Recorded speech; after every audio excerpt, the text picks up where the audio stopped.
Bernard, mais qu'est-ce que tu fais? Lâche cette escalope de poulet tout de suite. Mais ma chérie, mais voyons, tu as perdu le sens commun. Ce n'est que du poulet. Du poulet nourri aux antibiotiques, Bernard.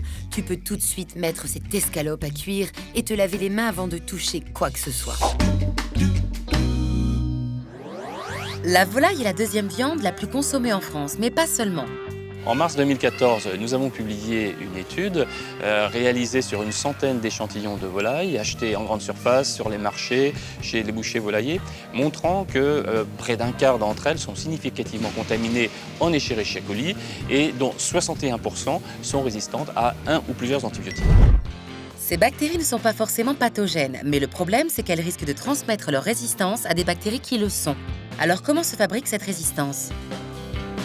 Certains éleveurs ont tendance à utiliser un peu trop souvent les antibiotiques, notamment de manière préventive, c'est-à-dire plutôt que d'isoler uniquement les bêtes qui sont malades, eh bien, on va avoir tendance à utiliser les antibiotiques sur l'ensemble d'un élevage. C'est pourquoi, pour éviter la contamination de ces bactéries dans votre cuisine, mieux vaut prendre certaines précautions. Pensez bien à vous laver les mains après avoir manipulé toutes les viandes crues, et notamment la viande de volaille, avant de toucher d'autres aliments. Pensez également à bien cuire la volaille à cœur pour éliminer tous les germes bactériens. Enfin, sachez que certains industriels ont décidé de bannir les antibiotiques de leur élevage. Pour les consommateurs qui souhaitent éviter d'encourager l'utilisation des antibiotiques, eh bien nous leur conseillons de privilégier dans leur achat ces volailles qui sont issues d'élevages où les animaux sont élevés sans antibiotiques. C'est indiqué sur l'étiquette.